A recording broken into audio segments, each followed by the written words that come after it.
কৃষির বৈপ্লবিক পরিবর্তনের এই যাত্রাপথে নতুন অধ্যায় লিখতে প্রস্তুত মুহাম্মদ ইজ্জত আলী। তার এই সংগ্রাম আর প্রত্যাশার কেন্দ্রবিন্দুতে রয়েছে আধুনিক মালচিং পদ্ধতি। ফুলকপির চারা রোপণের মাধ্যমে আজ তিনি সূচনা করেছেন এমন এক পদ্ধতির যা কেবল তার জমির নয়, পুরো অঞ্চলের কৃষি অর্থনীতির চিত্র বদলে দিতে পারে। মালচিং পদ্ধতির বৈজ্ঞানিক উদ্ভাবন ইজ্জত আলীর মাটিতে প্রথমবারের মতো বাস্তবায়িত হচ্ছে। এই পদ্ধতিতে পলিথিনের নিচে জমিতে সুরক্ষিত থাকে আর্দ্রতা, যা মাটির উর্বরতা দীর্ঘস্থায়ী করে। মাটির উপর আগাছার উত্থান বাধাগ্রস্ত হয় আর ক্ষতিকারক রোগবালাই দমন হয় স্বাভাবিকভাবে। আমি এটা প্রথমে বগুড়া এক প্রশিক্ষণে গেছিলাম, পল্লী উন্নয়ন একাডেমি। ওখান থেকে কিছু ধারণা নেই, নেওয়ার পরে আমার সাথে আরেকজন প্রশিক্ষণে আসছিল কৃষক, সে অলিপুর বাড়ি, সে ধারণা দেয়, সে নিজে করছে। এটা দেখে তারপরে আমি এই সিদ্ধান্তটা নিই।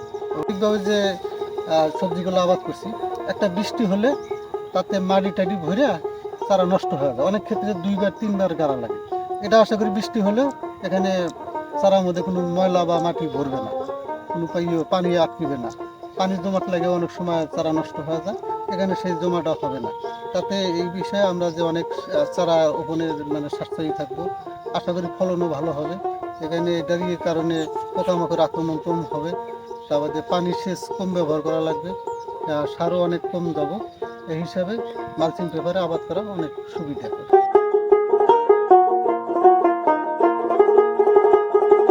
তবে তার এই যাত্রা কেবল শুরু। সফলতার আলো দেখতে এখনো পাড়ি দিতে হবে এক অনিশ্চিত পথ। মালচিং পদ্ধতির নৈপুণ্যে মাটি থেকে জলের বাষ্প উড়ে যেতে পারে না, জমির নিচে জমা থাকে আর্দ্রতা, আর জমির উর্বরতা থাকে সংরক্ষিত। পলিথিনের এই স্তর শুধু জমিকে আচ্ছাদিত করে না, কৃষকের পরিশ্রমকেও সুরক্ষিত রাখে। পরিচর্যার প্রয়োজন হয় কম, আর শ্রমিকের খরচও হ্রাস পায়। এই জমি শুধু শস্যের নয়, এই জমি সংগ্রামের।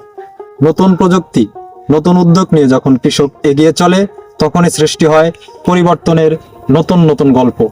মালচিং পদ্ধতির এই পথ চলায় মোহাম্মদ ইজ্জত আলী যেমন কৃষকের প্রতীক, তেমনি তিনি আগামী দিনের আলোকবর্তিকা।